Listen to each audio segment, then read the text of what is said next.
Muy bien, pues buenas noches, chicos. Vamos a iniciar con nuestra sesión de meditación.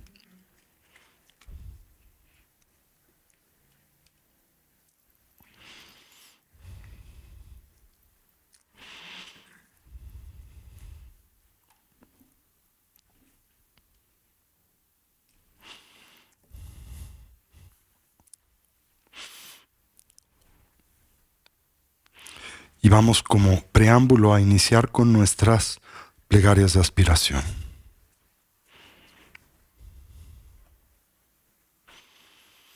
Comencemos, como nos es costumbre, con la plegaria del refugio y la generación de la mentalidad excepcional, la bodhicitta, seguida de la plegaria donde constelamos lo que denominamos los 4 pensamientos inconmensurables. ¿Los recuerdan bien? Esto es la bondad amorosa, la compasión, el regocijo o la celebración y la imparcialidad o la ecuanimidad. Después, la ofrenda del mandala, lo que denominamos el centro y la circunferencia, esto es el universo entero, a la comunidad de seres despiertos, a los que solicitamos finalmente, pues pongan en movimiento la rueda del Dharma, esto es, nos dediquen la instrucción liberadora. ¿Ok?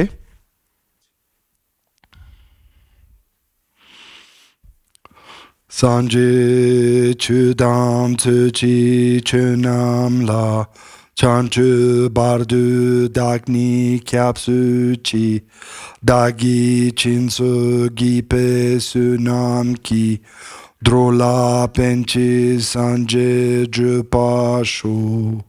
En el Buda, el Dharma y en la Asamblea Suprema, tomo refugio hasta alcanzar la iluminación. Que el mérito de mi generosidad y otras acciones virtuosas me lleve al despertar para el beneficio de todos los seres. En el Buda, el Dharma y en la Asamblea Suprema, tomo refugio hasta alcanzar la iluminación.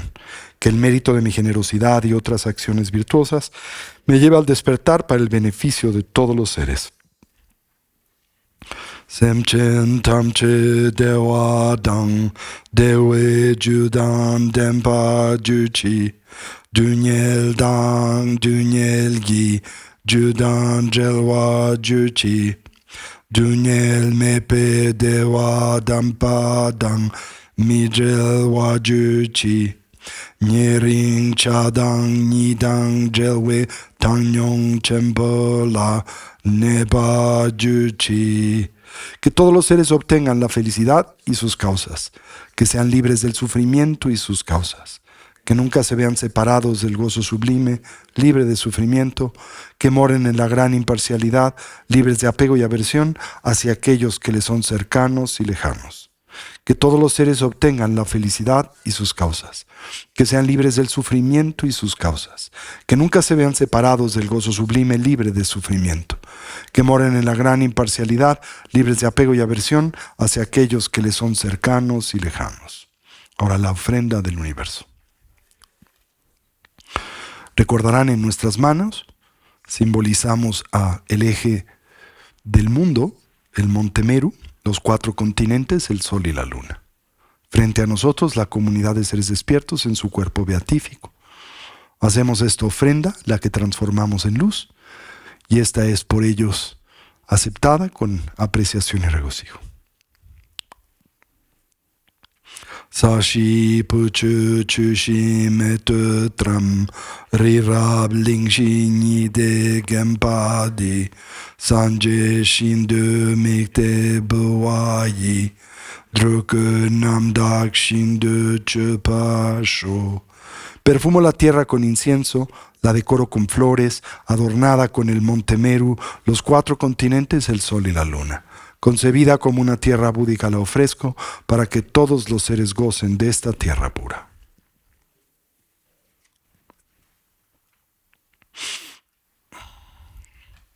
Solicitamos la instrucción liberadora. Semche namki sampadang loyi chera gitarwar chechun tumong tepayi choki korlo kordu sol. De acuerdo con la intención de los seres y según sus distintas capacidades, por favor gira la rueda del Dharma de los vehículos mayor, menor y común. Muy bien. Nos ponemos derechitos con nuestra espalda erguida, nuestra cabeza en equilibrio o balance.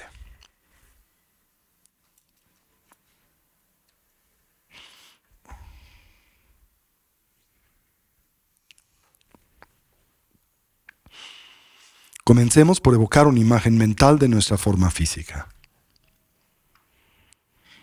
Y para ello, introspectivamente recorramos a la misma, desde la coronilla de la cabeza hasta las plantas de los pies.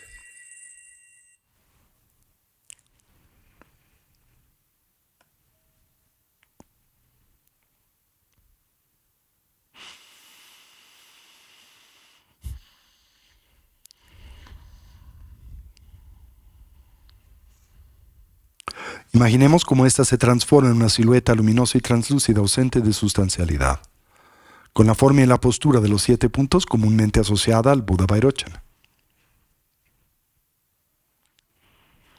En nuestro medio surge el eje primario del sistema de energía sutil constituido por el canal central, el Avaduti, el Tsauma, así como por los 2 canales adyacentes, el masculino, Rasana, el femenino, Lalana. Al primero le concebimos como una espiga luminosa de color azul profundo, no más gruesa que el dedo meñique de la mano, como un tallo hueco de bambú.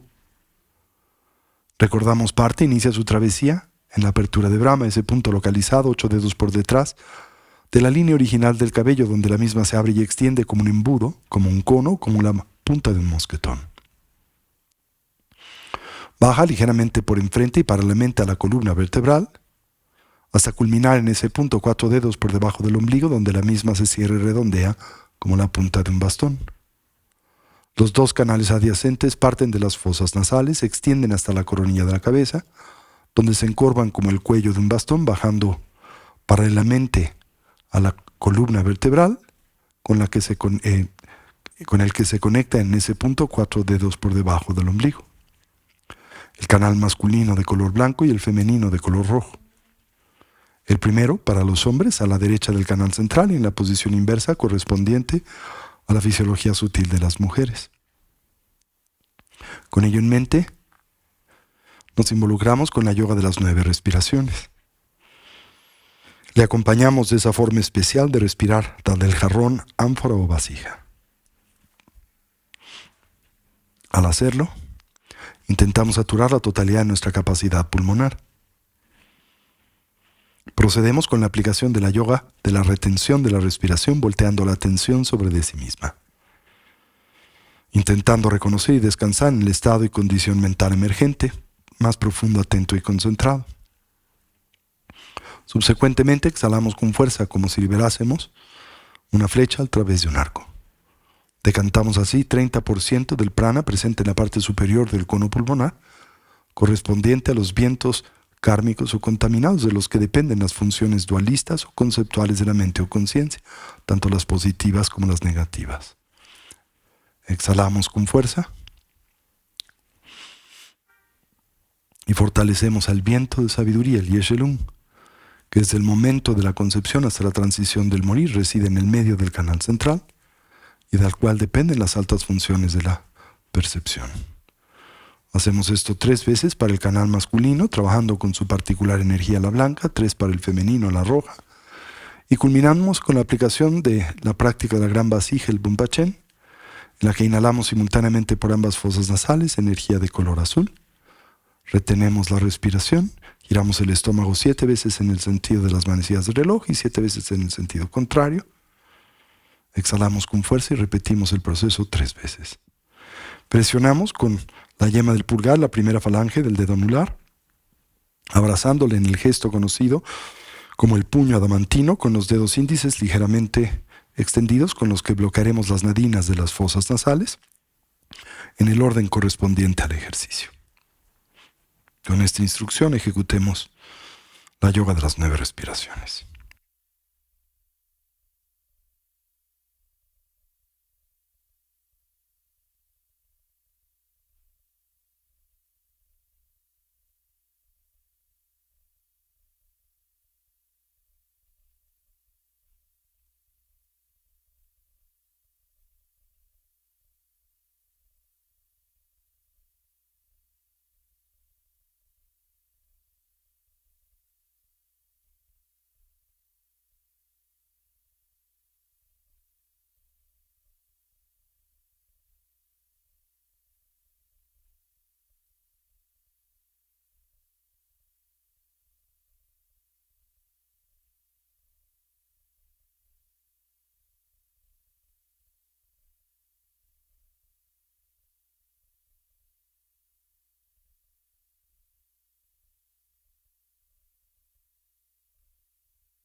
Transitemos a la práctica de pacificación, la recolección del respirar. En esta, cualquier idea, sensación o estímulo que en nosotros surja la observamos y liberamos. Consciente y lúcidamente intentamos dejarla pasar,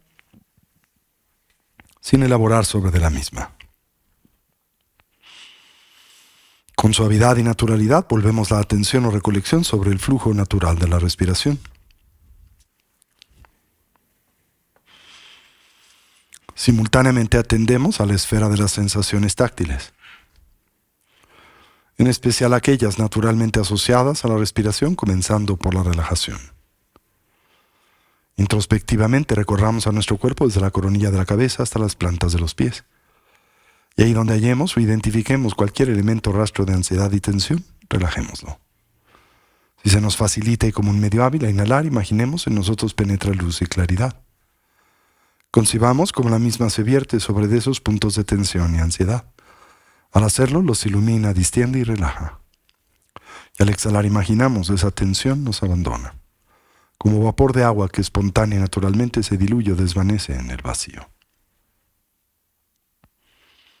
Mantengamos a nuestra recolección o presencia mental firmemente asida sobre el objeto de concentración, el respirar, mientras cultivamos una actitud de atención introspectiva, dirigida hacia la emergencia de los diferentes obstáculos que sabemos dificultan, obstruyen y así obnubilan a la práctica, sobre los que aplicamos sus respectivos antídotos. De experimentar excitación nos concentramos en la exhalación, la sensación gradual o progresiva de tranquilidad y relajación que le acompaña. Y de ser presas de la lasitud, el hundimiento mental, el sopor sueño, la mera pérdida de claridad, nos concentramos en la inhalación, en la viveza y alerta, en la claridad mental que ésta propicia.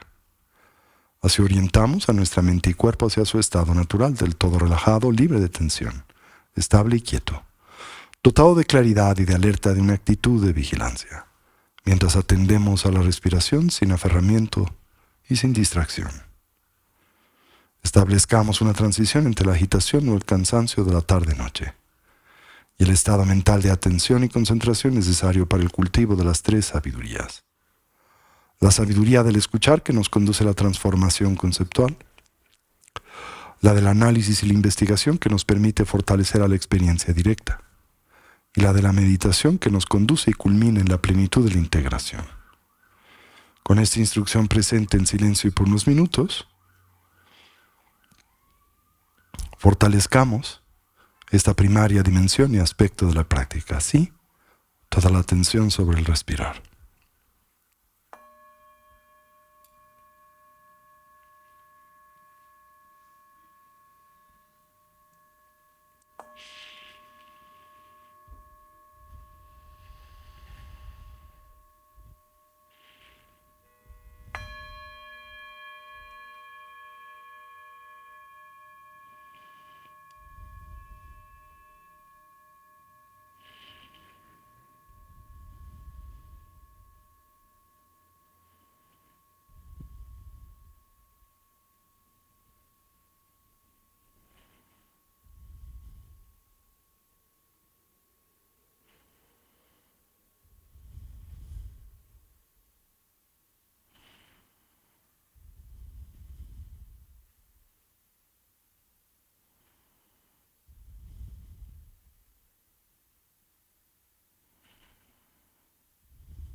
Fortalezcamos la estabilidad por la que comprendemos ese estado y condición mental profundamente empapado, imbuido de la continua presencia de la atención.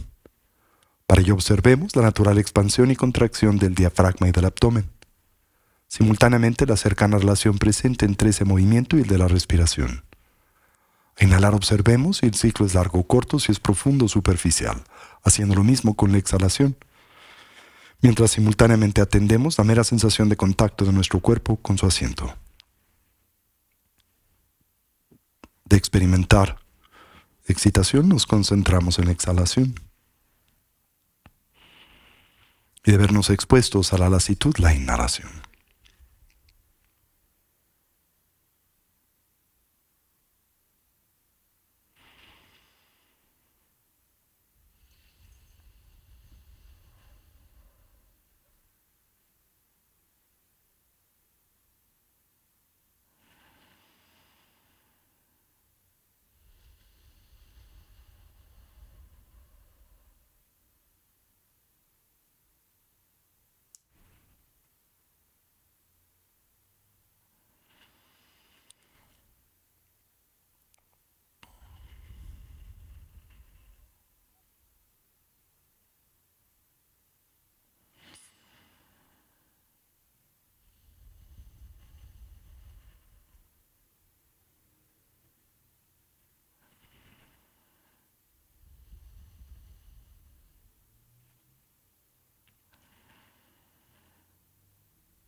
Finalmente acentuemos a la viveza alerta y claridad de la atención. Para ello observemos el ingreso y salida del aliento por la punta de las narices o el labio superior. La natural sensación de contraste en la temperatura del aliento al entrar y escapar por las fosas nasales. Y si se nos facilita, como un medio hábil, la presencia de una pequeña esfera luminosa, un ticle, en el medio del entrecejo en la que suavemente focalizamos la atención. De experimentar excitación nos concentramos en la exhalación y de ser presas de la lasitud, la inhalación.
Y ahora gradual y suavemente transitemos hacia la meditación discursiva. Reconozcamos en la misma un natural complemento a la práctica de la estabilidad. Y así evoquemos a los 4 pensamientos que orientan y motivan a nuestra mente hacia el despertar. Comencemos por lo preciado de la vida humana. Reconozcamos su rareza, en realidad lo complejo y difícil que es obtener y asegurarla. Su necesaria condición de ocio y oportunidad, enraizada en las 8 libertades y las 10 riquezas, tanto las personales como las circunstanciales. Lo fácil que es perderla, su fragilidad y transitoriedad, y así la gran, más breve oportunidad con la que hoy contamos para trabajar e intentar imprimir a nuestras vidas una dimensión y sentido de genuino significado, la que naturalmente asociamos a la consecución del bienestar genuino, a través del medio del estudio y la práctica del Dharma.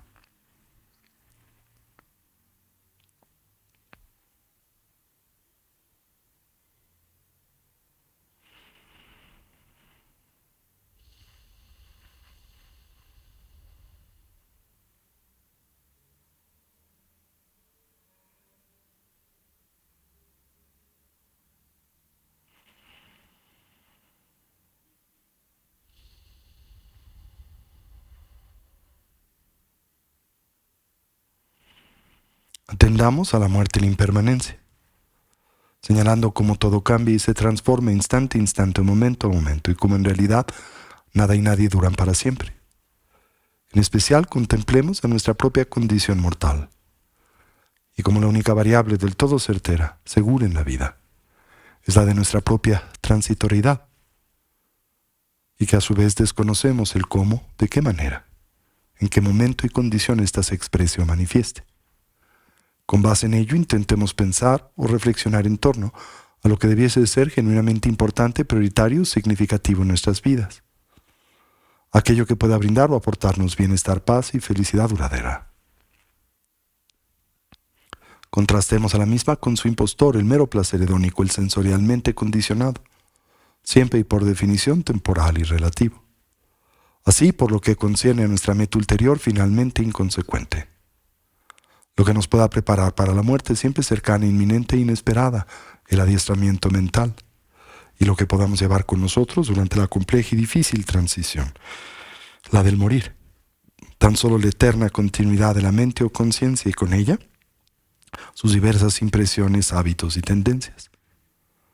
Determinémonos a fortalecer aquellos positivos y virtuosos, así como simultáneamente detectar, debilitar, inhibir y eventualmente del todo purificar a los negativos, los no virtuosos. Para ello contemplemos a las causas y sus consecuencias. Como nuestro presente es el natural resultado de nuestra actividad pasada, la de mente, palabra y cuerpo. Y como nuestro futuro será el efecto de la suma de nuestra actividad pasada y presente. Como todo lo que hacemos, pensamos y decimos se torna así en significativo, haciéndonos del todo responsables de nuestra propia vida y vidas, y en especial de la experiencia que de estas derivamos, siempre personal, íntima y subjetiva.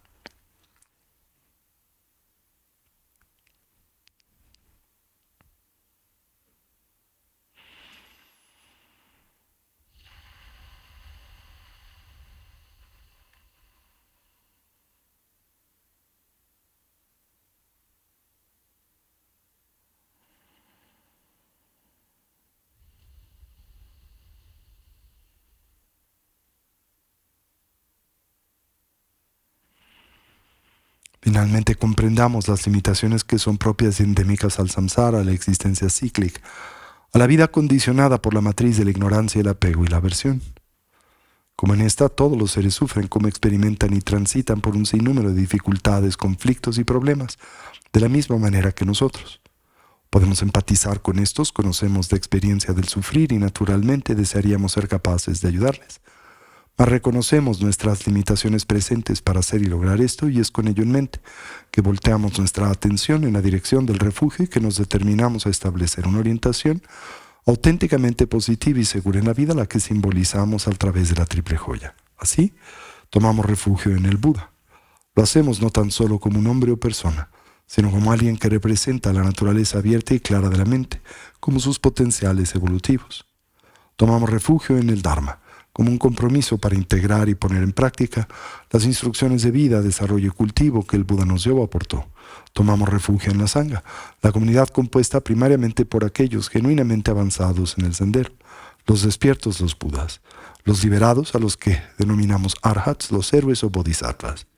Simbólica e indirectamente la comunidad de amigos y amigas que en el camino nos inspiran y ayudan. De manera central, la figura del Lama, el vínculo con el Dharma y el punto donde estas cualidades coinciden y se hacen a nosotros presentes. Y así afirmamos: Lama la Kyabsun Chio, Sanje la Kyabsun Chio, Chur la Kyabsun Chio, Gendun la Kyabsun Chio, Lama la Kyabsun Chio, Sanje la Kyabsun Chio, Chur la Kyabsun Chio, Gendun la Kyabsun Chio.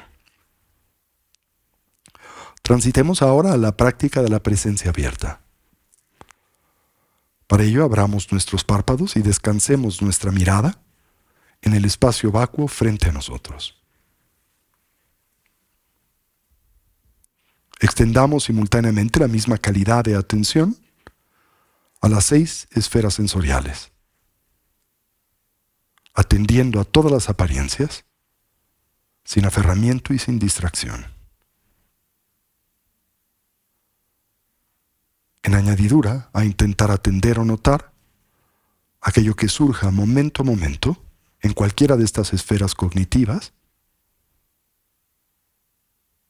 tratemos de establecer un punto de vista de orden más elevado que nota patrones más extensos de causalidad que se extienden a lo largo del tiempo. Observemos o busquemos relaciones, como puede ser una apariencia, un proceso mental, una percepción sensorial, una emoción, un estado mental, como este da pie a otro, propicia y detona a uno o muchos más. Noten cómo un pensamiento lleva una emoción, o como una impresión sensorial genera un pensamiento.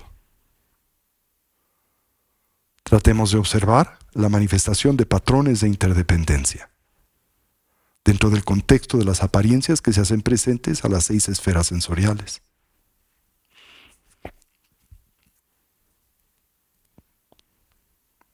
Tengan presente que las apariencias nunca surgen aleatoriamente, pero lo hacen en un nexo de interdependencia, de causalidad, de lo que denominamos originación dependiente. Así entonces intentemos a la medida de nuestras posibilidades de observar los patrones de causalidad. Tratemos de atestiguarlos en una modalidad meramente fenomenológica.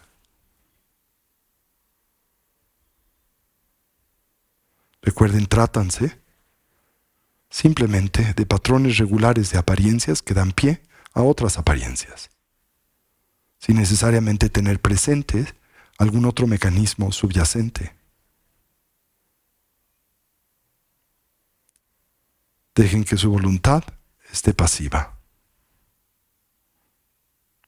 mientras mantenemos una inteligente, una atención discerniente. Atendamos cercanamente a los fenómenos que surgen momento a momento, conjuntamente con los patrones causales que de estos se extienden a lo largo del tiempo. Tratemos de ejercer una plena ausencia de control sobre la mente, sobre las apariencias que se hacen presentes a la misma. Simplemente permitamos que todos nuestros pensamientos, imágenes mentales, sensaciones, memorias, surjan sin interferencia, sin regulación, sin un sentido de pertenencia. Tratemos de atestiguar estas apariencias tal como son, Recuerden la instrucción primaria del Vipassana budista. En lo sensuado, solo lo sensuado. En lo visto, solo lo visto. En lo escuchado, lo oído. En lo percibido, lo percibido. Observemos así a todos estos distintos fenómenos en el contexto de sus interacciones causales de forma directa y desnuda, ausente de conceptualización. Intentemos esto por unos minutos.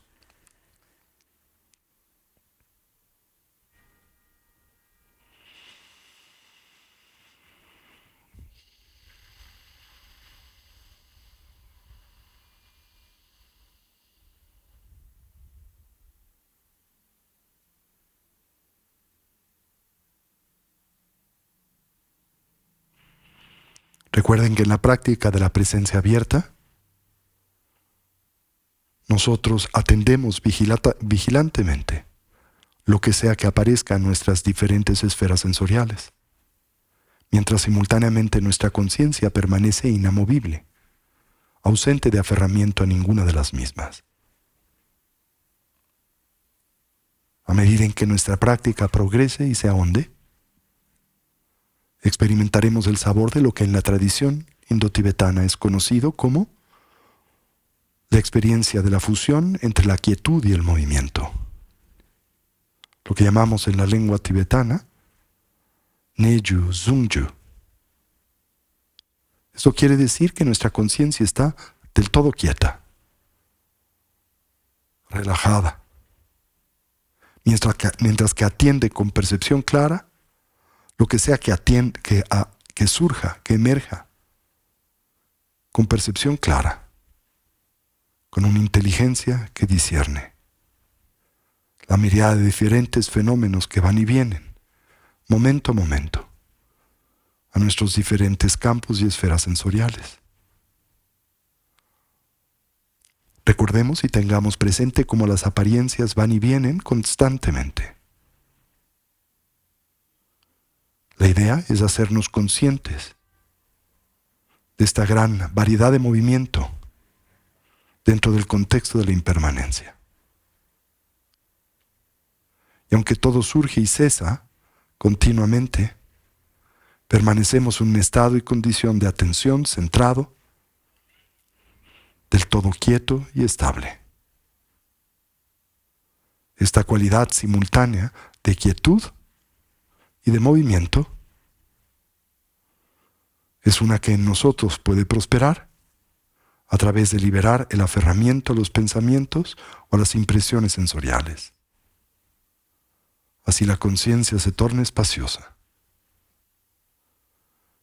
Y estos eventos surgen dentro del contexto y el espacio de la quietud. Hagamos esto por unos minutos, a la medida de nuestras posibilidades.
Y así terminemos por dedicar el mérito.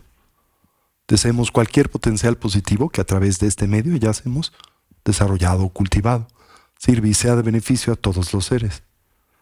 Que podamos todos actualizar nuestros potenciales como trascender nuestras diversas limitaciones.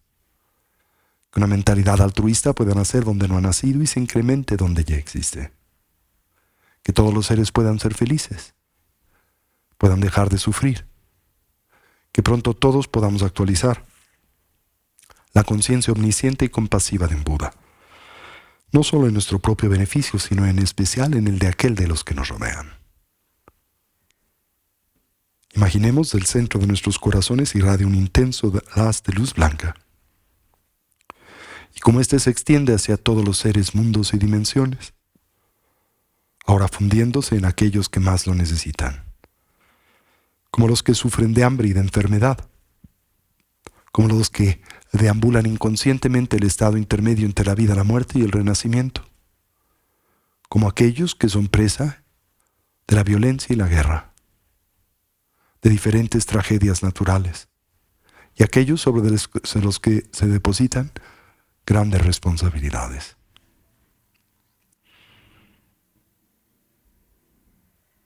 Así es. Así es. Así es. Gewa de nyudo dalamazan de jujune dua de llamado bade salagu pasho. Sanjo sanjo rinpoche makepana chechuche kepanyampa me payan kong ne kong du pawasho. Omahum bajaguru pemasetihum. Omahum. Y así incorporamos y traemos este espacio y lugar de nueva vez nuestra atención.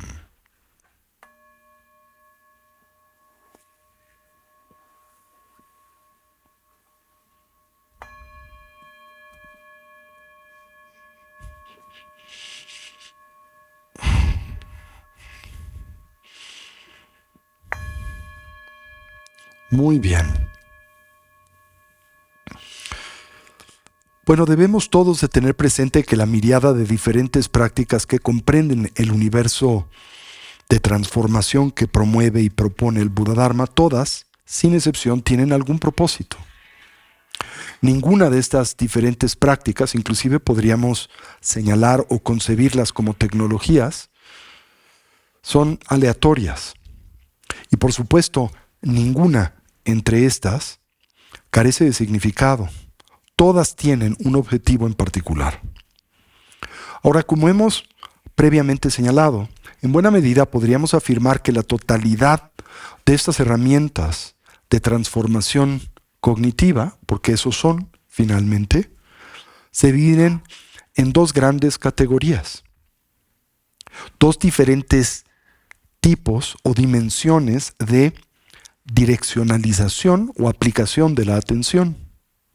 La aplicación de la atención centrada en la concentración, la primera, y la aplicación o la cercana colocación de la atención centrada en la investigación, ¿recuerdan? La primera correspondiente a lo que comúnmente en nuestra tradición se concibe y denomina como el samadhi del shamatha y la segunda el samadhi del vipassana. ¿Recuerdan? Bien, ahora el shamatha, la cercana aplicación de la atención centrada en la concentración, tiene por objetivo, por meta, el desarrollar un estado y condición de excepcional salud y equilibrio mental y cognitivo. Ese es el objetivo primario precisamente de este tipo, de esta dimensión de la cercana aplicación de la atención. Un muy potente y necesario equilibrio entre la atención estable, ¿verdad?, la viveza, claridad de la atención y al mismo tiempo un aspecto que se considera esencial dentro del contexto de este tipo de desarrollo cognitivo, que es la profunda relajación. Recordarán, porque lo hemos señalado, pero nunca es suficientemente importante hacerlo, la relevancia que tiene la plataforma de la relajación para el cultivo de la cercana aplicación de la atención centrada en la concentración, para el samadhi del shamatha. De hecho, me atrevo a decir que cuando nosotros abordamos este tipo de entrenamiento en ausencia de relajación, lo más probable es que encontremos en extremo difícil poderlo cultivar. Para nosotros como occidentales, esta es una instrucción que es particularmente importante y pertinente. Es una que no debemos de olvidar y tenemos que hacer un esfuerzo continuo y recurrente en aterrizar, ¿sí? La práctica, insisto, de la estabilidad de la atención debe de estar enraizada en una dimensión de profunda relajación. Recordarán precisamente que cuando nosotros, especialmente en nuestra dimensión como principiantes de meditación, en ese tipo de formación y entrenamiento, deseamos refinar y fortalecer la atención y la concentración, lo hacemos comúnmente en 3 etapas. La primera de las mismas, como lo hicimos precisamente esta noche, es la de relajación. La segunda es aquella en donde nosotros exaltamos y fortalecemos la estabilidad y quietud, que en realidad también fortalece la relajación. Y la tercera y última es aquella que orientamos al desarrollo de la viveza, alerta y claridad de la atención, ¿sí? A menudo comento que es muy importante que no saltemos a esta última dimensión, este último aspecto de la práctica, el de la viveza, alerta y claridad de la atención, si no hemos estabilizado y fortalecido la cualidad de la relajación, ¿sí? Entonces la relajación es importantísima y esa es una de las características que ilustra o que permite reconocer a un genuino y exitoso meditador en general. Así que no olviden esto, es algo en extremo importante, ¿sí? E insisto, trátase de una instrucción que nos es comúnmente extraña, ajena, porque de una u otra manera asociamos la concentración con el control y con la tensión. Así que en nosotros está siempre presente esta tentación que hemos de alguna manera fortalecido habitualmente de forzar la atención a través de la constricción. Cuando noten esto es en extremo importante y lo haremos aplicando una cualidad excepcional también de central importancia para este entrenamiento, que es la introspección, ¿sí? Samprayana. A través de la misma, notar, hacerse conscientes si en efecto está presente este aspecto de tensión o constricción y relajarlo. Volver a la primera velocidad, digámoslo así, como en un coche, ¿verdad? Cuando el mismo no tiene tracción, pasamos de la tercera a la segunda, de la segunda a la primera. Así, cuando la mente carece también de tracción, es porque requiere de mayor relajación. Y pasamos quizá de la alerta y viveza a la quietud y después, una vez más, a la relajación. Cuantas veces sea necesario, ¿sí? Bien, ahora, la práctica del vipassana,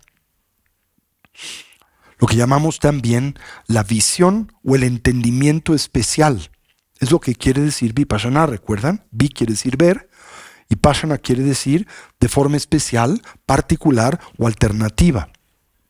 Una forma especial de ver, de atender y comprender al mundo y la experiencia que del mismo tenemos, enraizado en la atención y en la sabiduría. Eso es en esencia lo que entendemos por vipassana. El vipassana entonces trátase de una dimensión de entrenamiento cognitivo que está diseñada para liberar a la mente de algo en particular. Lo que desde la perspectiva de la tradición budista contemplamos responsable de la totalidad de nuestras dificultades y problemas. El karma y las aflicciones. La actividad contaminada por la cognición dualista y la natural consecuencia de esa actividad contaminada, que es el velo de las aflicciones mentales y emocionales. Entonces el objetivo primario de la o las prácticas de vipassana, de visión cabal, es precisamente liberar a la conciencia, a la mente, a la cognición de sus aflicciones, ¿sí? ¿Por qué desde la perspectiva de la tradición budista se plantea como punto de partida esto como viable? ¿Sí? Olvidemos si se trata de algo que es atractivo o algo que en nosotros genera una positiva aspiración, una añoranza, ¿sí? Antes siquiera de esto, tenemos que preguntarnos naturalmente si esto es viable o posible, ¿sí? Si se puede, en efecto, eliminar dicho velo de la estructura de la mente o cognición. Y aquí, naturalmente, encontramos común y habitualmente dos diferentes puntos de vista. Uno que es muy propio, por ejemplo, de la cultura tanto cognitiva como espiritual occidental, y otra que encontramos particularmente exaltada dentro del contexto de la instrucción del Buda Dharma. Entonces, en la cultura occidental, específicamente enraizada en los valores y el punto de vista de las tradiciones judeocristianas, como a menudo también he señalado, se nos contempla como seres caídos, ¿no? Pecaminosos. Objeto de lo que a menudo se describe el pecado original, ¿sí? Y se concibe que esta condición, que naturalmente asociamos a la presencia de nuestras distintas aflicciones, es una que por nosotros mismos no podemos aliviar y superar. En el mejor escenario la ponemos relativa o parcialmente administrar o palear, ¿sí? Pero no la podemos eliminar.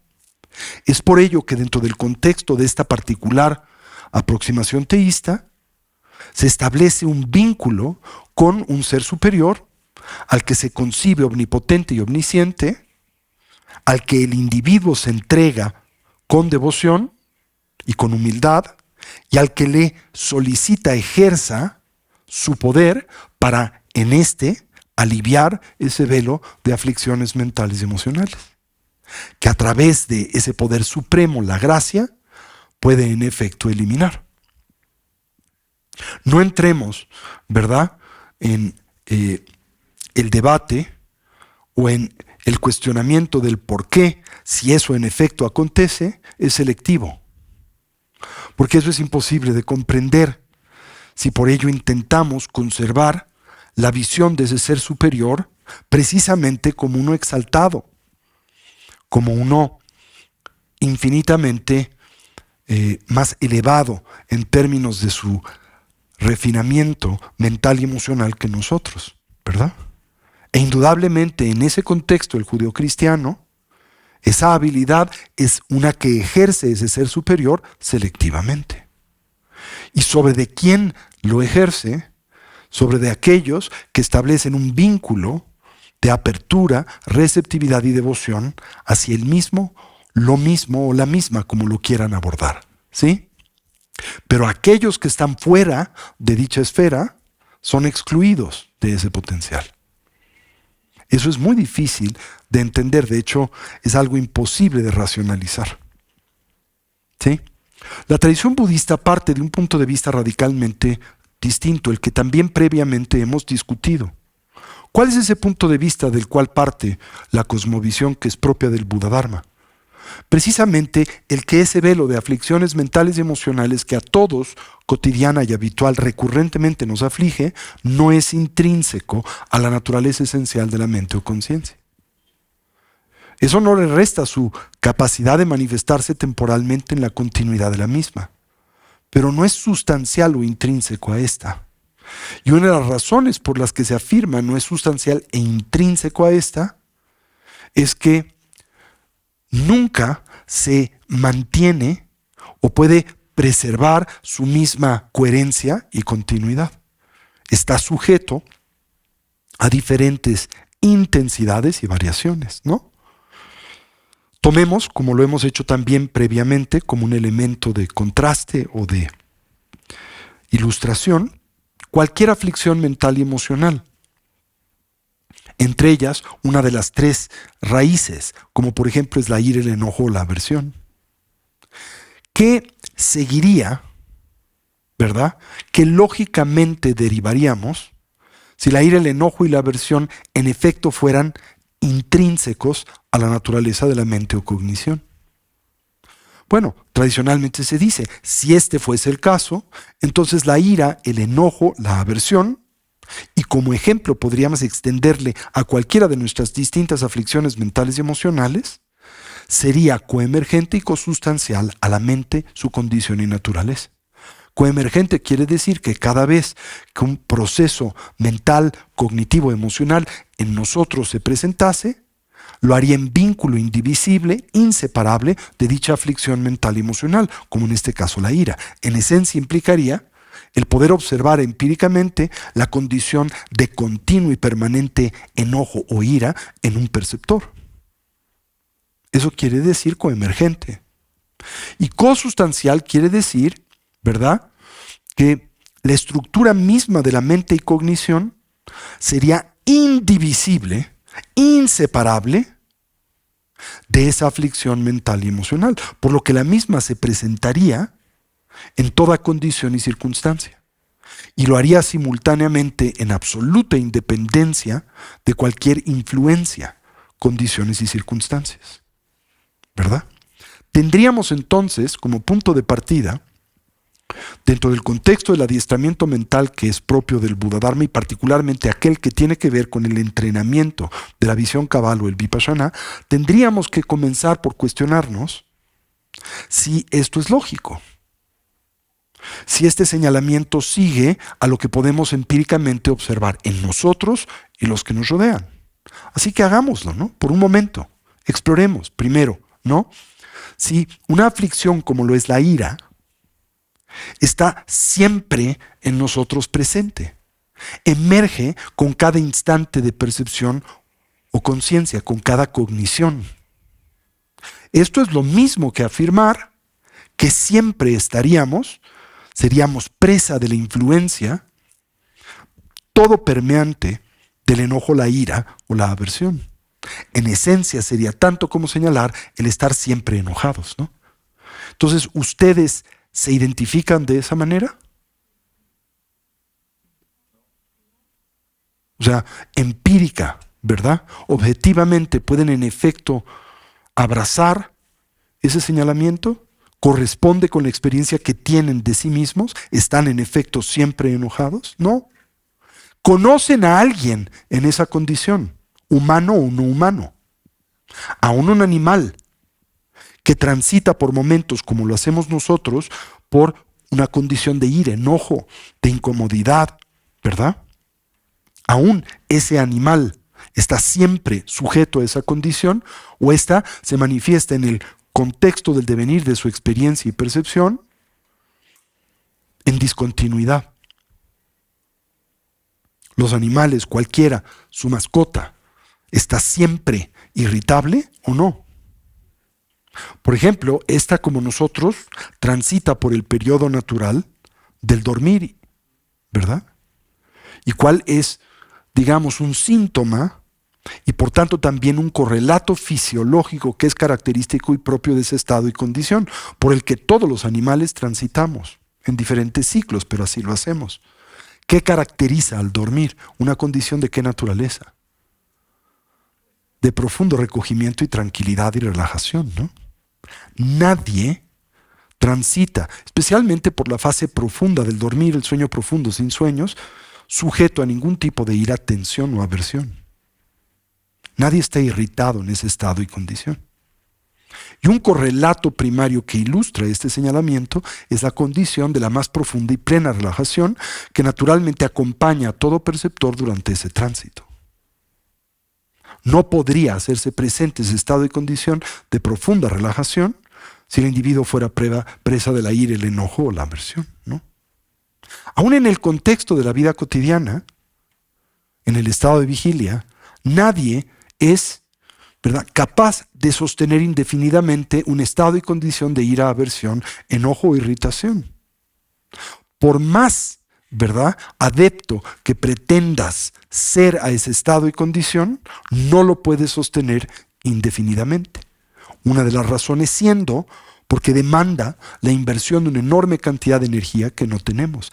Tarde o temprano te cansas de la ira, la aversión, la hostilidad, la irritación. Es un estado que no puedes sostener indefinidamente. Y tarde o temprano, de forma espontánea y natural, lo liberas. A veces unos con más tiempo que otros, a veces unos menos recurrentemente que otros, pero sea lo que fuere, es un estado que no es perenne y permanente para nadie, ¿no es cierto? Simultáneamente es cosustancial a la naturaleza de la mente, porque eso querría decir que sin importar aquello a lo que tú te vieses expuesto En términos, por ejemplo, de tu experiencia sensorial, tanto física como mental, ello no podría exitosamente ejercer ningún tipo de influencia benigna sobre ese estado y condición mental. Esto es, no solo estarías perennemente enojado o irritable, sino no importa al estímulo o relación a la que debieses expuesto, esa condición no podría menguar ni variar.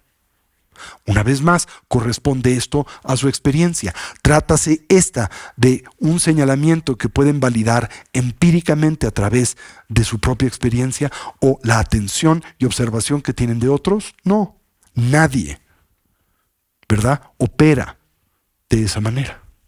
Tenemos momentos de irritación, experimentamos trances de ira, pero no trátase de una condición permanente. Una vez más, en el peor escenario, cuando arribamos a la transición del sueño profundo sin sueños, todos por igual liberamos ese estado y condición temporalmente. Y el correlato natural de ese proceso, una vez más, es la manifestación de este estado y condición de profunda relajación. ¿No es cierto? Cualquier condición y circunstancia en ti detonaría esa condición aflictiva.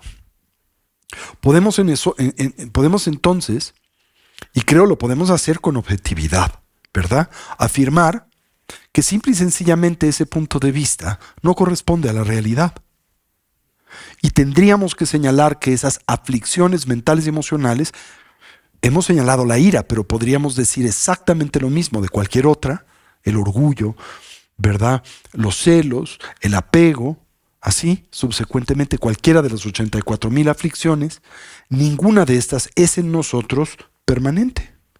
Ninguna de estas existe y opera de forma autónoma o independiente. Porque como todo, y este es uno de los objetivos del ejercicio que acabamos de presentar, observar la interrelación que existe entre, por ejemplo, un estímulo y una línea de pensamiento o una experiencia emocional, ¿no? Todo realmente surge en interdependencia. Nada existe ni opera de forma aislada. Esa es una cognición equivocada. ¿No es cierto? Entonces, si este es el caso, ¿de qué naturaleza son nuestras aflicciones mentales y emocionales? Porque la psicología budista, si bien establece que ninguna entre estas es intrínseca o cosustancial a la mente y su naturaleza, eso no es lo mismo que afirmar que no se hace en estas temporalmente presente. No es permanente, pero existe, ¿verdad?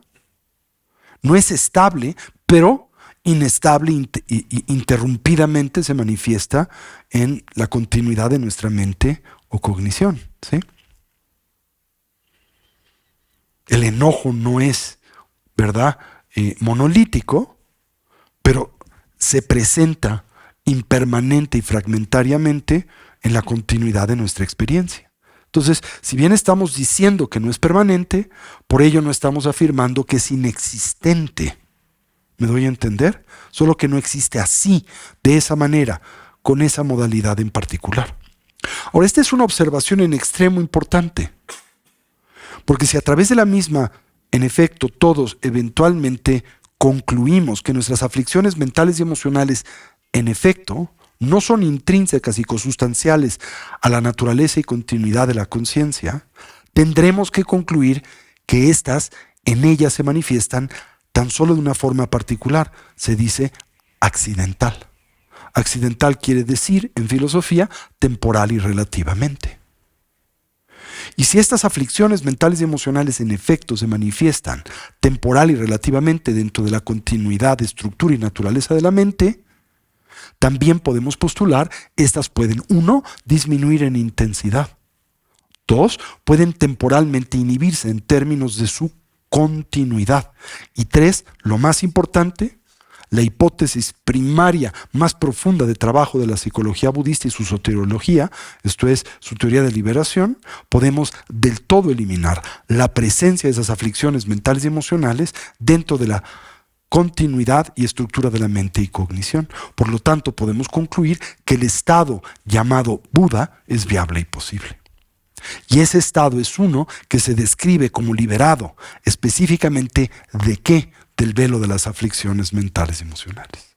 No de las apariencias sensoriales, ni las mentales ni las físicas, sino de la reificación y tergiversación de estas apariencias y la experiencia que de ellas tenemos. No es que un Buda se retire del mundo, sino que se retira de la forma neurótica de relacionarse con este. Esa es la diferencia. ¿Me doy a entender? Y ese es el objetivo que nosotros todos naturalmente aspiramos a hacer propio. El eliminar, el romper, el cercenar la raíz de la confusión, ¿no? Por ejemplo, esta noción equívoca que tenemos de un yo reificado, una sensación de yo estable, unitaria, permanente, intrínseca. Lo mismo que asociamos a la mente o cognición, o lo mismo que proyectamos sobre toda variedad de diferentes fenómenos.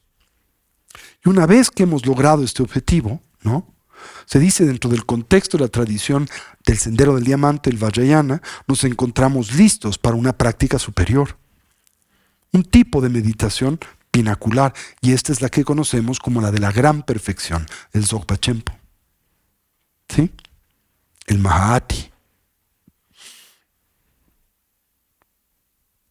Pero este tipo de preparación gradual y escalonada, desgraciadamente, esto es, shamatha, vipassana y después la gran perfección, y la presentación que nosotros hemos hecho, ¿no?, en el contexto del shamatha, ¿qué prácticas tienen presente? La práctica de la recolección del respirar, seguida de la práctica de asentar a la mente en su estado natural, seguida de la práctica de la atención, seguida de la práctica de la presencia abierta. Rara vez, ¿verdad?, en el mundo contemporáneo en el que nosotros vivimos, ese tipo de entrenamiento escalonado se sigue. Y después, ¿verdad?, como resultado y con base en esa proeficiencia propia del refinamiento de la atención y la concentración, la investigación contemplativa que es propia del Vipassana. Siempre, insisto, diseñada y orientada a cercenar la raíz de la aflictividad, que ese es el objetivo primario del Buddha-dharma en general. ¿Y qué sucede cuando no se sigue ese entrenamiento de forma escalonada, verdad? Como a menudo, insisto, acontece en el mundo moderno, contemporáneo. Pues simple y sencillamente uno no tiene éxito en la práctica y la confunde o la tergiversa o la mezcla con todo tipo de fantasías. Por eso se enfatiza, antes de abordar la práctica o prácticas de la gran perfección, el Dzogpa Chenpo, el Dzogchen, ¿sí?, debemos de tener o haber desarrollado cierto avance y proficiencia en el shamatha, como también debemos de contar con cierto entendimiento y comprensión del Vipassana. La ausencia, insisto, de ese profundo beneficio, ¿verdad?, va a inhibir la posibilidad de con éxito abordar la práctica de la gran perfección. Ahora, cuando nosotros penetramos en una práctica como lo es la de la presencia abierta, ¿verdad?, la última instrucción meditativa que les he compartido en el contexto del entrenamiento del shamatha, el samadhi del shamatha, buscamos a través de la misma, como en toda propuesta y estructura propia del shamatha, extraordinario equilibrio mental, ¿no? Un equilibrio que se centra en la ausencia de los picos de ¿qué? ¿Recuerdan? De la extrema ideación y la lasitud, que hoy en día en buena medida dominan y consumen nuestra experiencia, nuestra cognición y atención. Oscilamos, ¿verdad?, entre momentos de distracción y momentos ausentes de claridad, en donde perdemos la claridad de la cognición en general, en donde podemos del todo sucumbir a esa ausencia de claridad en un estado de torpor, o al mismo tiempo podemos sucumbir en un estado de frenético y esquizoide, excitación y diálogo interior. Nos cuesta mucho trabajo, ¿verdad?, descansar en una condición de plena relajación y estabilidad. Pero cuando estamos dotados de ese excepcional equilibrio mental, de ese balance de la atención, cuando hemos también de alguna manera estrellado la reificación de la mente, ¿verdad? La bifurcación entre la mente y sus objetos, que es fantasiosa, porque no hay tal distancia entre la mente y sus objetos, ¿verdad?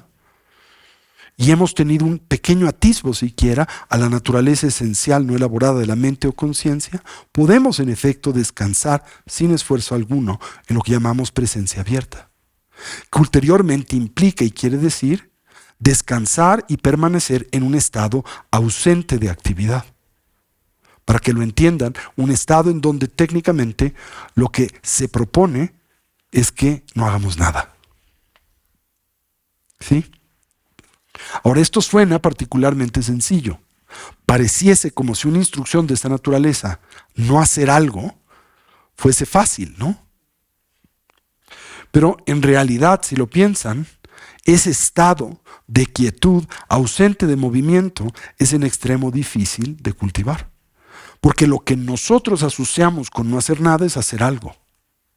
Por ejemplo, cuando dices, me quiero quedar este fin de semana en casa sin hacer nada, ¿qué quiere decir eso? Ver tele, eso es hacer algo.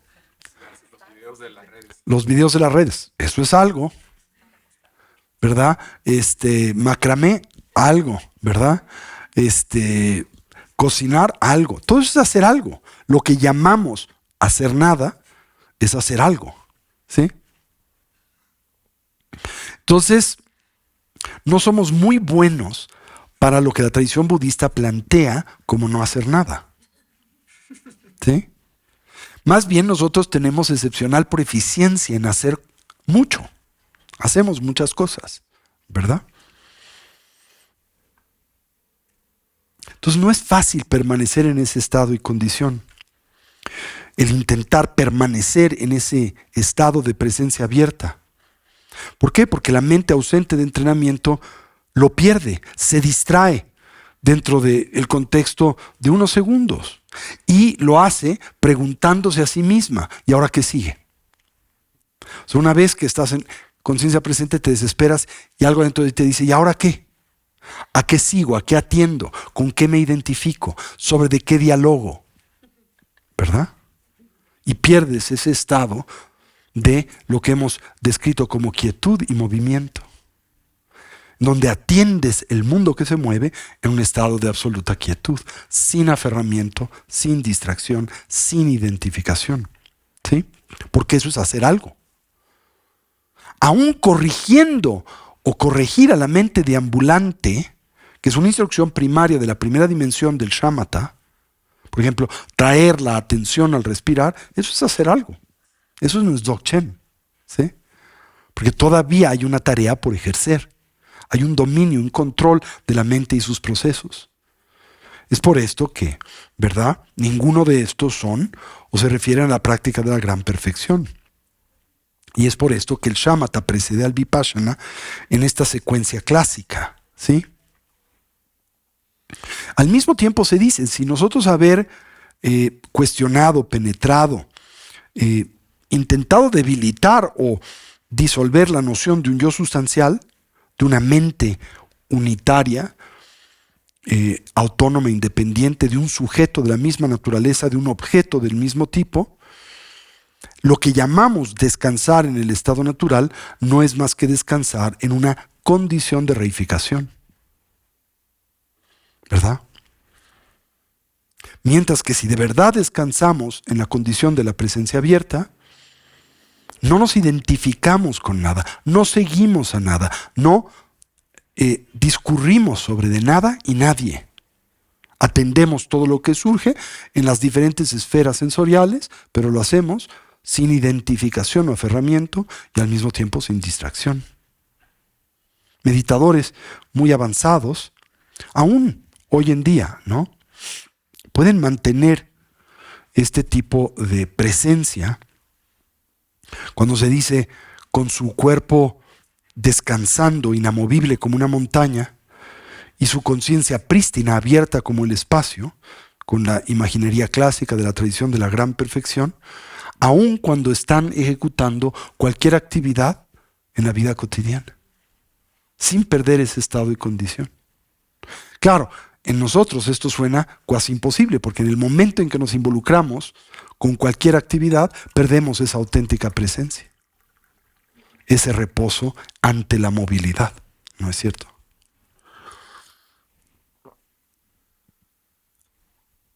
Y al mismo tiempo, si nos involucramos en la actividad, si dejamos que en nosotros proliferen los pensamientos, si comenzamos a hablar, entonces perdemos a la conciencia prístina, la recolección o la, ¿verdad?, vinculación a la misma. No podremos continuar en ese estado libre de elaboración, esto es, ausente de movimiento o actividad, y estaremos una vez más reseteando o reiniciando la misma. El objetivo fundamental del meditador y de la práctica de la gran perfección, y así la de la budeidad, es mantener esa conciencia prístina de manera sostenida en todo momento, aún dentro del seno de la actividad. ¿Sí? Lograr ejecutar acciones, iniciativas, tareas, mientras descansamos en la conciencia prístina. Eso emula la condición de un Buda, eso es lo que hace un Buda. Por tanto, también eliminen a veces una noción fantasiosa que de este se tienen, pensando que la condición de un Buda implica ausencia de movimiento y actividad. Y que un Buda, para hacerlo, tiene que estar como en una cueva total y completamente inactivo, inmerso en una especie de trance de absorción meditativa. Esa es una concepción equivocada, tergiversada, de la figura de un Buda. Por eso un Buda es un ser lúcido, despierto, que mantiene esa cognición en el medio de la actividad, pero nunca pierde a la conciencia prístina. Acuérdense, esta es la fusión entre lo que hemos denominado quietud y movimiento. ¿Sí? Y bueno, naturalmente ensayamos este proceso a través de la meditación. Bien.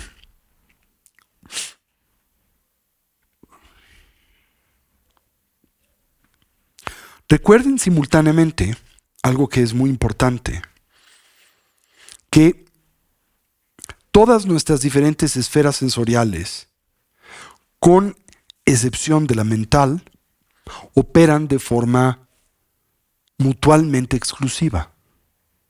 Entonces, por ejemplo, cuando atendemos con la cognición visual, no podemos simultáneamente hacerlo con la auditiva, o la gustativa, o la táctil, o la olfativa. Cuando atendemos, por ejemplo, con la olfativa, no podemos simultáneamente hacerlo con el resto de estas. La única que naturalmente se inmiscuye en la totalidad de este proceso, esto es, en la cognición sensorial física, es la mental. Pero siempre que hay una cognición, por ejemplo, física, hay una mental. ¿Verdad? Siempre que hay una cognición olfativa, hay una mental. Siempre que hay una cognición gustativa, hay una mental. ¿Sí?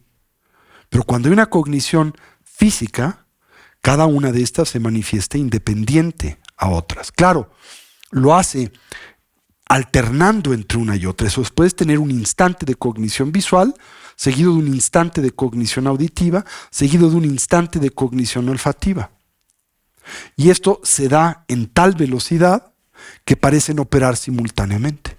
Tienes la sensación de que todo opera simultáneamente. Por ejemplo, no dudo que en este instante ustedes tienen la certeza de que me escuchan y simultáneamente me ven y simultáneamente sienten el asiento en el que se encuentran apostados. Y tienen la certeza de que todo opera simultáneamente. ¿No es cierto? Y a medida en que uno refina la cercana aplicación de la atención, por ejemplo, cuando atiendes al cuerpo y sus diferentes sensaciones, descubres empíricamente que eso no es así. Y que en efecto la cognición opera individualmente. Por un momento se concentra en la visual, después la auditiva y así subsecuentemente. Pero lo hace en intermitencia y lo hace tan rápidamente que parece ser todo un proceso simultáneo. ¿Sí? Así también nosotros construimos nuestro sentido del yo. El yo es una entidad que emerge temporalmente y lo hace en dependencia de condiciones y circunstancias. Pero lo hace tan velozmente que nosotros se genera una sensación de solidez, ¿verdad? Una sensación de permanencia y una sensación de, digamos, manifestación unitaria de esa identidad. Pero cuando sujetamos a la misma la investigación, que es precisamente el objetivo del Vipassana, descubrimos que no existe de esa manera. Eso no es lo mismo que decir que el yo no existe, pero ese yo, lo que hemos llamado el mero yo, el yo de la imputación, ese no existe. Esa es una mera creación o proyección de la mente aflictiva del perceptor, ¿sí? Pero una que produce y conlleva toda variedad de dificultades y problemas, ¿no? No es una inconsecuente, digámoslo así.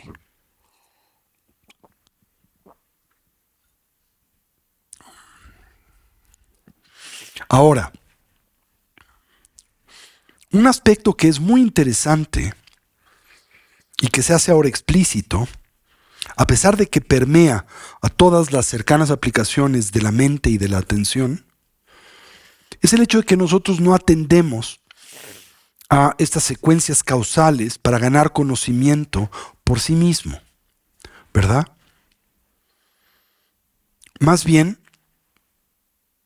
buscamos aplicar la atención para de ello derivar un beneficio. Y ese beneficio es entender la manera en que existimos y la manera en que existe el mundo que nos rodea. Como también, como hemos previamente comentado, entender simultáneamente cómo es que elaboramos y construimos la experiencia que del mundo tenemos. Ese es el objetivo central de la práctica del Vipassana. Liberarnos entonces de las concepciones equivocadas y fantasiosas que asociamos estas diferentes esferas y dimensiones de la vida y cognición. Ahora, a lo largo de los siglos, incontables científicos mentales, yogis, contemplativos, meditadores, ¿verdad?, han encontrado o han identificado a ciertos oscurecimientos mentales que pueden producir un gran daño en esta iniciativa y esfuerzo de autoconocimiento, como también aquel centrado en el proveer y dotar al individuo de equilibrio y sanidad mental, tanto a la práctica del samadhi del shamatha como a la práctica del samadhi del vipassana. Se dice comúnmente que estas aflicciones oscurecen la natural luminosidad de la conciencia, su natural potencial de cognición en general.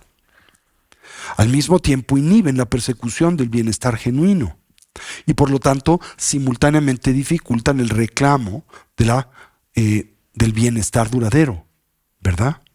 O son incapaces de liberarnos de la recurrencia incontrolable del sufrimiento, o nos hacen incapaces de liberarnos del dolor, el sufrimiento y la insatisfacción. Así que en la tradición budista se invita al contemplativo a hacerse consciente de la presencia de 5 primarios oscurecimientos, de 5 primarias obstrucciones que inhiben la natural luminosidad y eficacia de la mente o cognición.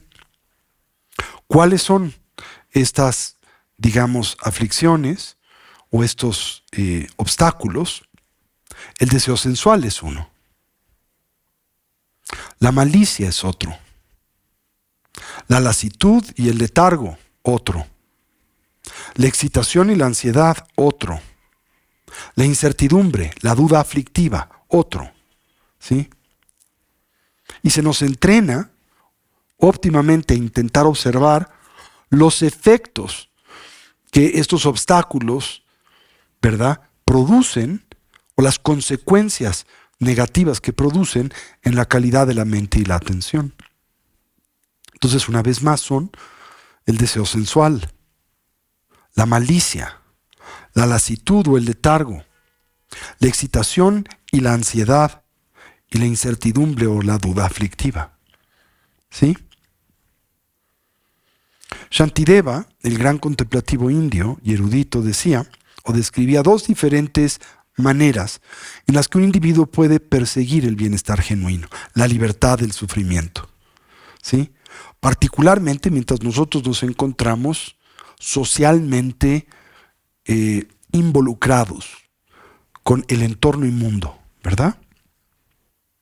Cuando la vida no va muy bien, cuando las personas se comportan a manera autocentrada y egoísta, cuando el tráfico es brutal, podemos dar pie a la emergencia de una sensación y un sentimiento displacentero, negativo, ¿no?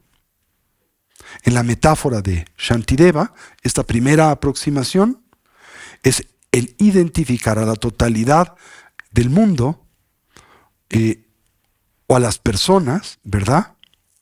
Como si fueran espinas en un rosal. ¿Sí? ¿Entienden esa metáfora? Entonces se infiere, se imagina que si lo que nosotros buscamos es no vernos lastimados por esas espinas, ¿verdad? Que asociamos con todas estas diferentes condiciones vitales, las personas, el tráfico, la suegra, ¿verdad? Y así subsecuentemente Donald Trump ahora, ese enemigo que pensamos tenemos y así, ¿verdad? Lo que tenemos que hacer es blindarnos de las mismas. ¿Se entiende eso? Esa es una aproximación. Shantideva la ilustraba con una metáfora y decía que personas de esta naturaleza son aquellas que pretenden extender sobre la totalidad de un rosal un muy grueso cuero. Ahora es cierto, si tú extiendes un espeso cuero sobre un rosal, en efecto es posible blindarte del daño de las espinas de las rosas, ¿sí o no? Nada más que hay un problema, ¿verdad? ¿Cómo extiendes ese cuero en el rosal?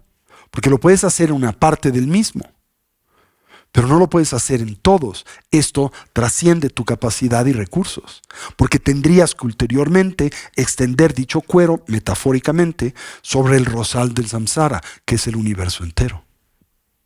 Claro, si eso fuese posible, no puedo negarlo, en efecto, tratásese esta de una estrategia eficaz para trascender la aflictividad. El problema es que es inviable perseguir esa aproximación. No puedes extender un cuero al universo entero. ¿Entienden eso? Ese es un tipo de persona. Y si lo piensan, la mayoría de nosotros es lo que pretendemos y buscamos hacer, ¿no? Shantideva planteaba una alternativa, ¿sí? Una que acompaña al individuo que transforma y sana a la mente, ¿sí? Y que cuando se topa con obstáculos y dificultades, ¿verdad? Puede mantener la compostura, ¿sí? ¿Y cómo lo hace? Bueno, la metáfora es muy simple. Se pone sandalias. Entonces, fíjate, en lugar de extender un cuero en el mundo entero, lo único que tienes que hacer es extender un cuero en la planta de tu pie. Ahora, la planta de tu pie es chiquitita. Vean el tamaño de mi planta a comparación de este salón, ¿no? ¿Cuántas plantas de mis pies podrían extenderse en todo este salón? Entonces, una alternativa para que no me propiciase aflictividad alguna es extender una manta muy gruesa o un grueso cuero. Sí, puede ser. Pero no sería infinitamente más sencillo, implicaría el invertir muchos menos recursos y finalmente sería más eficaz ponerte esa protección en las plantas de los pies. Ahora, esa metáfora tiene que ver con proteger ¿a qué? La mente. ¿De qué? De la percepción equivocada. En lugar de protegerte de lo que concibes son los objetos que alteran a la percepción. Porque los objetos no alteran a la percepción. No realmente. Porque si esos objetos y estímulos intrínsecamente hiciesen ello, ¿cómo lo validaríamos? Tendrían que producir el mismo efecto en todos y aún en nosotros tendrían que propiciar ese efecto siempre y en independencia de condiciones y circunstancias. De nuevo, esto no sigue a tu experiencia empírica. Aún la persona más difícil no siempre te parece difícil. Y no parece difícil a todos. ¿No es cierto? ¿Se entiende esa idea? Aún el más sabroso manjar no es sabroso para todos. Ni siquiera lo es permanentemente para ti, porque la experiencia que del mismo tienes es temporal y es subjetiva y emerge siempre en dependencia de condiciones y circunstancias. Entonces la alternativa de blindarte del mundo, que es la que la mayoría de nosotros en la vida abrazamos, es imposible y por lo tanto ineficaz. ¿Y qué es lo que detona? Frustración y ansiedad. Y esa frustración y ansiedad es una que hacia qué o quiénes proyectas. Una vez más, al mundo, al que responsabilizas de tus conflictos y dificultades. Pero no es el mundo el que propicia y detona esos conflictos y dificultades, influencia tan solo en la conformación de esa experiencia. Pero el factor determinante en la elaboración de la misma, como hemos recurrentemente señalado, es intrasubjetivo. Es el propio individuo, es la conciencia de este. ¿Sí? Por lo tanto, lo que buscamos es blindar a la mente de la percepción equivocada. Al mismo tiempo, ¿qué control tenemos sobre el mundo? Porque para poderte blindar de este tendrías que poderlo del todo controlar. ¿Qué tan exitoso es el control que nosotros deseamos ejercer sobre el mundo? Si te cuesta trabajo explorarlo, bueno, empieza con una investigación más primaria y modesta. ¿Qué grado de control, qué tanto éxito tienes en el dominar a otros? ¿Sí? ¿Qué tan exitosos somos en eso? Aun cuando ejerces, ¿verdad?, una poderosa influencia sobre de alguien, casi tiranizante, aún así, esa persona, ¿verdad?, no siempre responde como deseas, ni te obedece permanentemente, ¿verdad?, por sumisa que sea. Las cosas así son. Y si no puedes ejercer ese dominio sobre de otros, ahora extiéndelo al mundo. ¿Qué dominio tienes sobre el clima?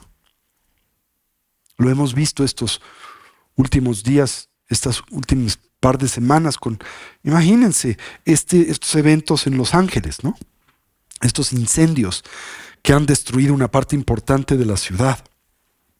Tienes estos barrios de personas increíblemente ricas y poderosas. Un día antes de este incendio podrían haber sentido o sentídose o concebídose, ¿verdad?, señores del mundo. Que todo mundo se pone a tus pies. Y un instante después las flamas consumen a tu casa, sin que puedas hacer absolutamente nada al respecto, y apenas salvando el pellejo. Eso es una especie de balde de agua fría de realidad, ¿no? La realidad que en efecto te dice no tienes control sobre de nada. El control que crees tener es fantasioso, es ilusorio. ¿Sí? Entonces no tienes control sobre de otros, no tienes control sobre del mundo. Nos queda una alternativa. ¿Tendrás control sobre de ti mismo? ¿O qué grado de control tienes de ti mismo? Empecemos por una dimensión modesta. O olvídense del control sobre de ti mismo. ¿Qué control tienes sobre tu pensamiento? ¿Qué control tienes sobre tus sensaciones sensoriales? ¿Cómo nos dominan, verdad? ¿Cómo nos secuestran? Nos piden derecho de piso. Son los verdaderos criminales. ¿Sí?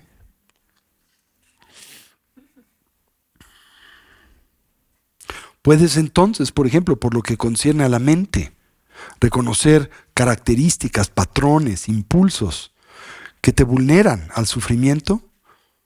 Cuando las cosas, por ejemplo, salen mal, ¿qué tan fácil es para ti hacer eso? Porque esta es una de las metas de la filosofía contemplativa budista, precisamente identificar esos impulsos, esas tendencias que generan aferramiento, que generan hostilidad, que generan desasiego en el individuo, ¿no? Y que dan pie naturalmente a la emergencia del sufrimiento. ¿Sí? Así que, desde la perspectiva budista, a medida en que nosotros aprendemos a observar el surgimiento de estos fenómenos, en vez de solamente notar su apariencia con la mera atención, vamos a empezar a establecer observaciones informadas, observaciones profundas, observaciones objetivas. ¿De qué? De la manera en que las cosas son. Ese es el objetivo ahora del Vipassana. No solo ser un testigo a los eventos que acontecen en el mundo y a nuestro alrededor, ¿verdad? Sino, por ejemplo, observar el efecto que tienen en nosotros nuestros oscurecimientos, estos obstáculos que afectan a la mente, la cognición, su claridad, su presencia. El poder darte cuenta si están o no están presentes, si ya surgieron, si no han surgido, cómo es que surgieron, si han ya surgido, cómo persisten y cómo pueden disiparse, ¿no? ¿Se puede prevenir la presencia de estas aflicciones mentales y emocionales? ¿Se puede utilizar una especie de medicina preventiva? Porque este es el mejor tipo de alivio psicológico, uno de los más poderosos remedios para el bienestar. Si nosotros podemos evitar precisamente la emergencia de la malicia, la emergencia del aferramiento y así subsecuentemente, no va a haber necesidad para aplicar los antídotos. No va a haber riesgo alguno de vernos dominados por el control de estas aflicciones, ¿no? ¿Se entiende eso? Esa es una de las metas, de los objetivos del entrenamiento contemplativo. Bien, ahora, decía que uno de los objetivos de la práctica del Vipassana es el observar o examinar estas interacciones causales que acontecen entre todas nuestras experiencias sensoriales. ¿Sí? Por ejemplo, el conocimiento teórico que ha sido ganado o podemos ganar a través de estudiar los relatos de adeptos del pasado que nos informan acerca de cómo ejecutar esta iniciativa contemplativa, ¿sí? Todos ellos insisten en la idea de atender sin elaboración, observar sin diálogo, no etiquetar, ¿verdad? Ni al yo ni a todo lo que nos rodea. Y al mismo tiempo se clasifica todos los constitutivos de nuestro mundo encarnado, en los 5 agregados: el agregado de la forma, el agregado de las sensaciones y sentimientos, el agregado de las percepciones o el reconocimiento, de los factores composicionales o las formaciones kármicas y la conciencia o conciencia. Sí, estos son los famosos 5 agregados a los que nosotros nos aferramos y sobre los que proyectamos un sentido de identidad sustancial, ¿no? Un yo. ¿Se entiende esa idea? Bien, ahora, ahondemos por un momento en estos 5 obstáculos. El primero de estos obstáculos es la malicia. ¿Sí? Ahora, ¿qué se entiende por malicia? Este es un término que usamos como sinónimo de la aversión. La ira, el enojo, la hostilidad, la irritación o irritabilidad. ¿Sí? Es claro que cuando este evento mental se hace en nosotros presente, tiene un efecto. ¿Y cuál es el efecto que tiene? Algo le resta a la mente, que es indispensable para el desarrollo cognitivo. ¿Qué le resta a la mente? Claridad. Y al mismo tiempo le resta equilibrio, ¿verdad? Lanza naturalmente a la conciencia a una situación y condición de desequilibrio. Por eso a eso se le llama en la lengua sánscrita klesha, nyungun en la lengua tibetana. Entonces, si bien traducimos el término klesha como una aflicción mental y emocional, en realidad no quiere decir eso. La palabra klesha quiere decir una estructura que impulsa, o la presencia de un estado que impulsa a la conciencia o la mente al desequilibrio. Después tenemos el deseo sensual. Por cierto, por deseo sensual no nos referimos al sexo, aunque es un tipo de deseo sensual. O no solo nos referimos a eso. Si nos referimos a la manera en que equivocadamente respondemos a la información que nos aportan nuestros campos sensoriales. Cuando nuestros campos sensoriales nos aportan información y nosotros la percibimos de una forma equivocada, ¿qué le atribuimos a aquello que percibimos? Identidad intrínseca. Y cuando a ello le atribuimos identidad intrínseca, pensamos emerge en asociación a cualidades sustanciales, positivas o negativas. Y cuando atendemos la presencia de las positivas, ¿qué generamos para ellas? Deseo. El deseo de que perduren, el deseo de que se hagan propias, el deseo de que no menguen, desaparezcan, que nadie nos las quite o reclame, ¿verdad? Y ese deseo, ¿qué le resta a la mente? Por ejemplo, ¿de dónde la extrae, la divorcia? ¿De dónde la saca?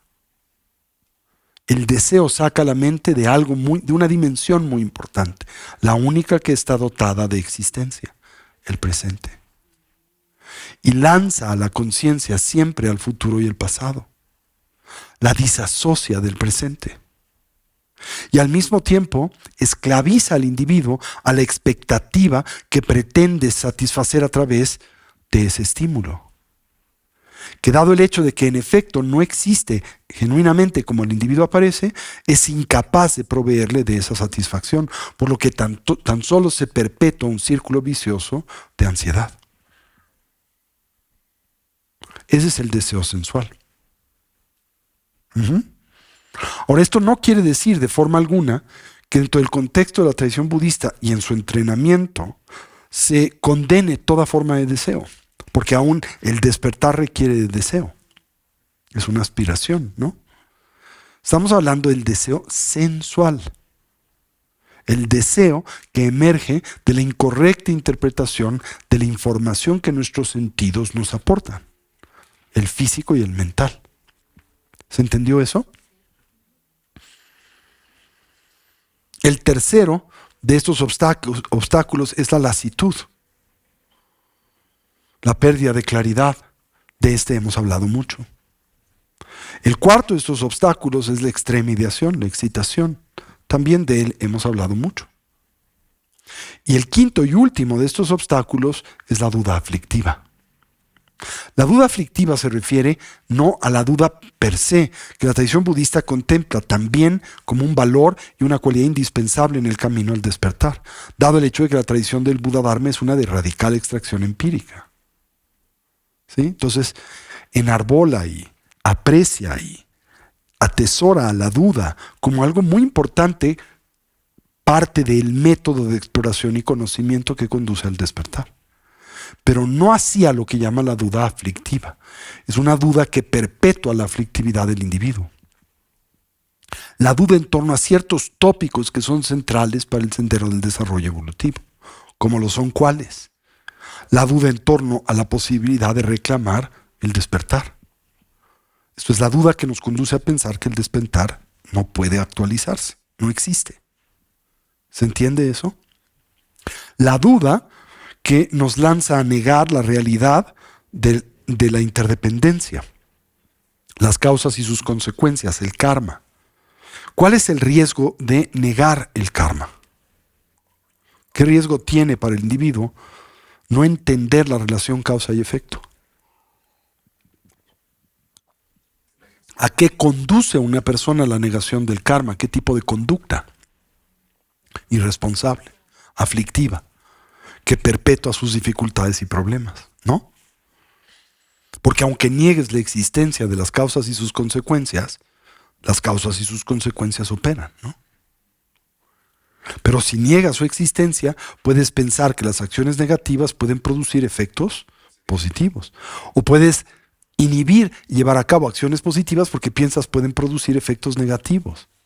O puedes concebir que ningún tipo de acción produce efectos. O puedes no entender el tipo de efectos que tus acciones producen. Todo eso produce muchas dificultades y problemas. Entonces la duda acerca de el karma, la duda acerca de la realidad del sufrimiento, las causas que le producen su posible cesación y el camino que conduce a su cesación. Eso es la duda aflictiva en general. ¿Hasta aquí me siguen? Bien.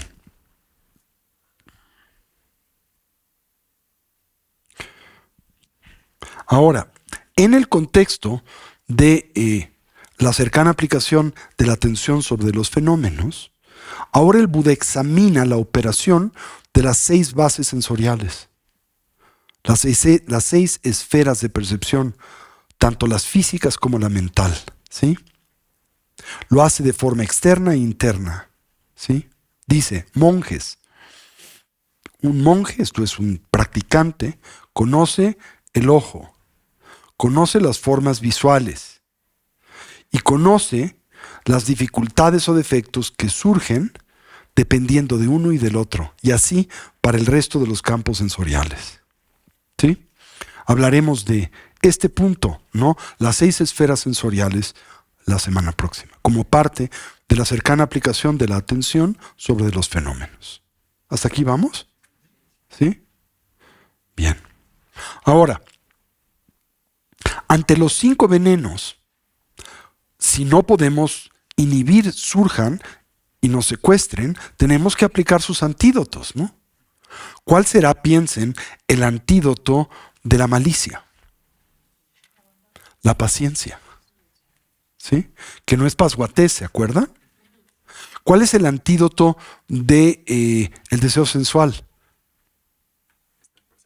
El contentamiento. ¿Sí?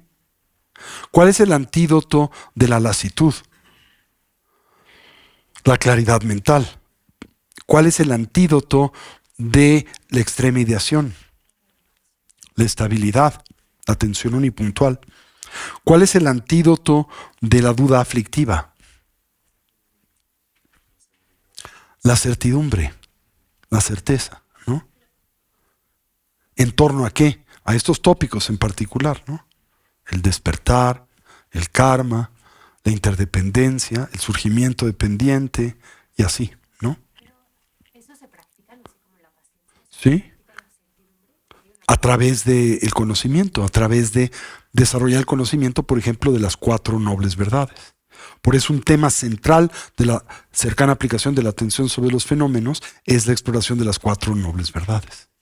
¿Sí? Que bueno, no hemos llegado a eso, pero es un tema ya al que pronto llegaremos. ¿Okay? En el contexto del Vipassana. ¿Ok? Bueno, pues dejémoslo aquí este día. Vamos a dedicar el mérito.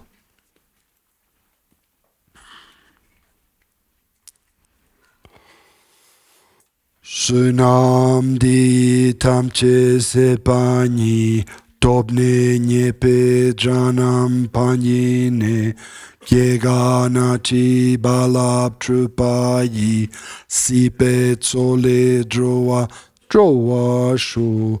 Que por este mérito, luego de alcanzar la omnisciencia y derrotar al enemigo las negatividades, podamos liberar a todos los seres del océano de la existencia, agitado por las olas tormentosas del nacimiento, la vejez, la enfermedad y la muerte. Chanchub sencho rinpoche, makye panam chechuchi, kyepa nyampa mepa yang, kongne kongdu pawa sho. Que la apreciada bodhicitta surja allí donde no lo ha hecho y donde haya surgido que no se deteriore, sino que crezca cada vez más.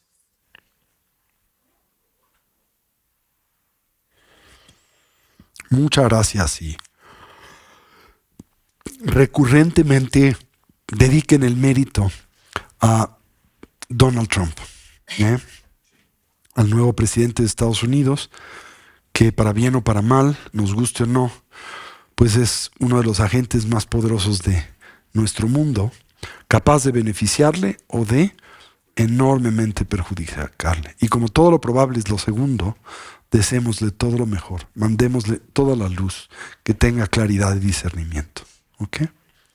Muchas gracias, que estén bien esta semana y nos veremos la semana próxima. Traten de aplicar este principio de la presencia abierta en la vida cotidiana. Mantener el centro de la atención mientras atendemos cualquier fenómeno sin elaboración. ¿Ok? Bueno. Gracias.